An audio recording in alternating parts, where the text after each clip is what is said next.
How to talk with boys about creative work.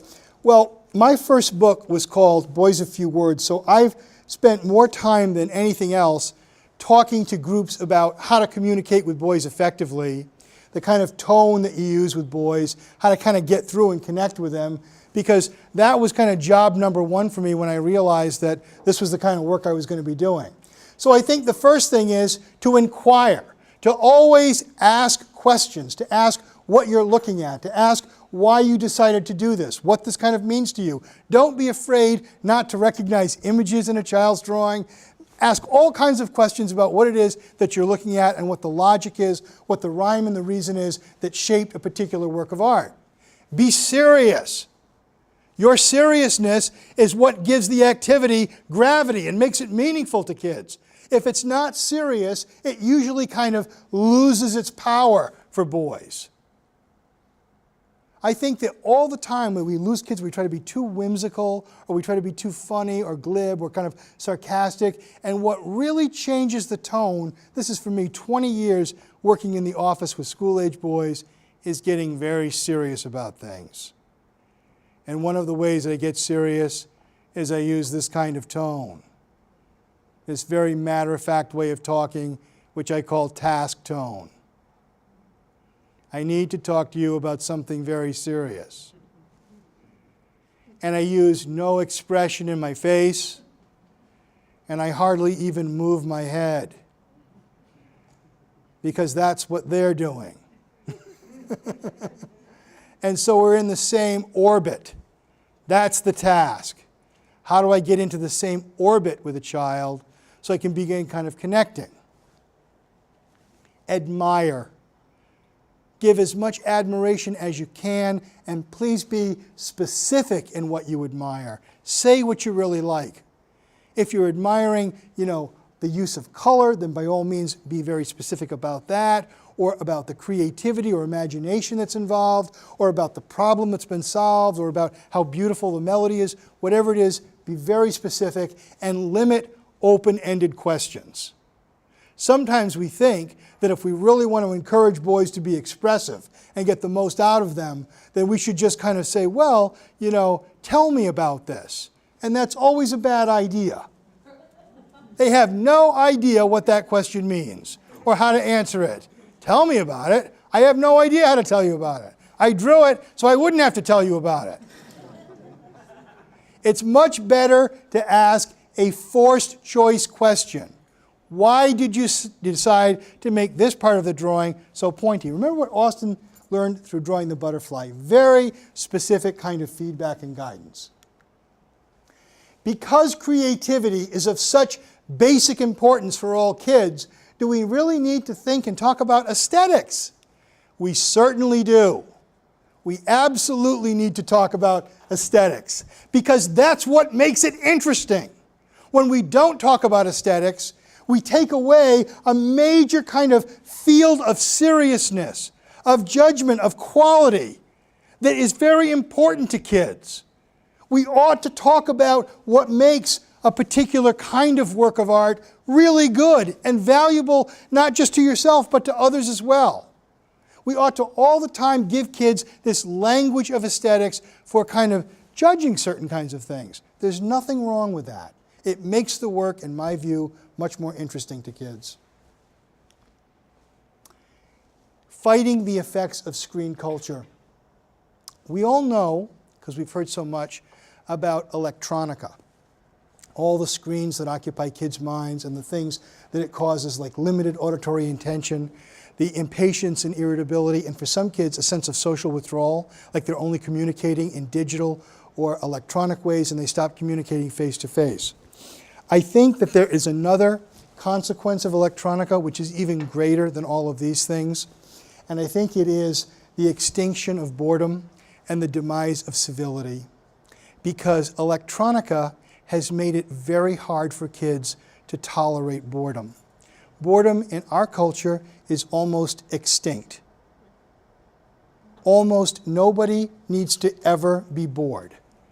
There's always something to amuse you, and the bar gets raised higher and higher, but there's always something to amuse you and kind of keep your attention turned on, a way to captivate your attention. And the problem with that, ladies and gentlemen, is that it's hard to be civil if your brain is always kind of being pumped with stimulation. Everybody can learn manners. Everyone can learn manners. But it takes a more sophisticated person to be civil, because to be civil requires that you have empathy. You have to slow your mind down long enough to think about what someone else wants or needs or is feeling. It's easy to just hold the door open for someone or to say thank you. But it takes a lot more sophistication to really be patient with another person and to let your mind just kind of open up and be still for a short while. And young people are losing that capacity. Through no fault of their own, their brains have been wired to kind of go against that capacity for civility. What do contemporary children feel when they get bored? They feel sick. They internalize boredom as sickness. I don't feel so well. I don't feel like I can go to school today.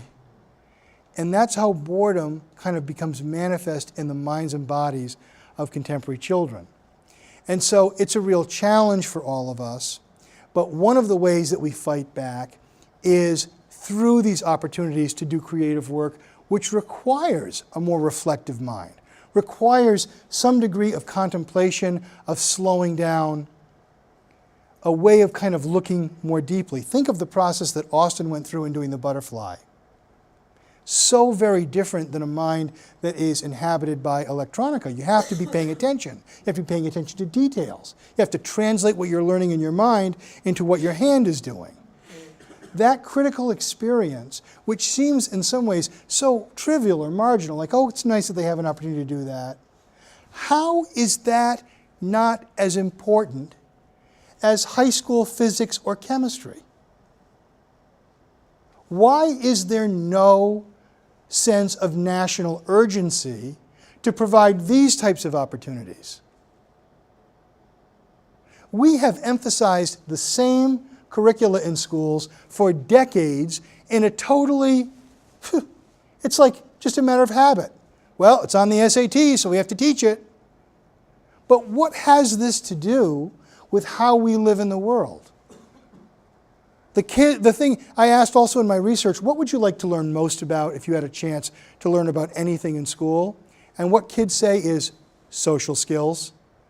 That's the thing we would be most interested in learning more about, which is another way of saying, school level psychology. And yet, that is so increasingly hard to find. Why would we emphasize these STEM subjects, which America is now infatuated with STEM, as is the whole world, science, technology, engineering, and mathematics? We talk about it like, okay, well, everybody gets it. Everybody understands that's the future. I don't get that. I think those things are important, but not more important than what we're talking about here tonight. I don't even think they're as important as what we're talking about here tonight. But even at the highest levels of government, all the lip service is paid to STEM, and almost none is paid to the arts or the important experience of creativity. Who are the national visible members that really have clout and influence that are speaking up for these kinds of creative opportunities? I don't know who they are. It's not the United States Department of Education. The life of the creative man is led, directed, and controlled by boredom. Avoiding boredom is one of our most important purposes, Susan Sontag. Of course, she said that before the age of electronica. Education demands that schools emphasize STEM. We're embroiled in a national conflict about whether or not schools should have a common core. Every school does numerous assemblies on bullying ad nauseum. Where is the momentum for greater creative opportunity? Where is it? Who will speak up for these kinds of opportunities? The Guild is kind of forging a path in this way that is not a popular path. That's not to say that people that don't see the programs in action or the kids that come to the programs don't enjoy the activities, because they certainly do. But when you just talk to people about the importance of doing these things, you don't get, I don't think, a great sense of like, okay, we're on board and let's all push forward and make this a priority. It's a hard sell in some ways, other than for those who have been involved and who have seen the effect that these kinds of activities have in the lives of kids.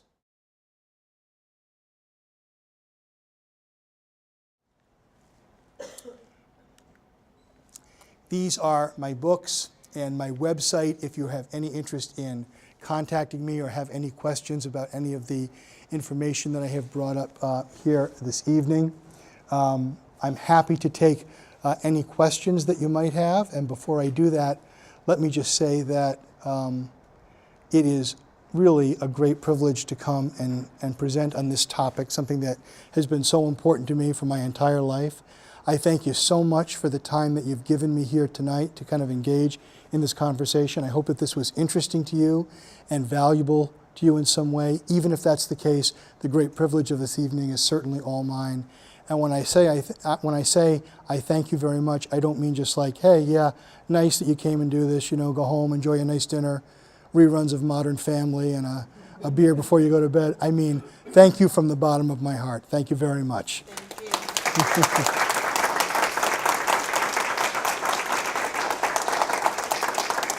Yes? I wish that this was around when my brothers were young. Yeah. Because they made poor decisions. But I will tell you that my oldest son took an interest in art when he was about a year and a half. And he wasn't very encouraged in school, but we encouraged it at home.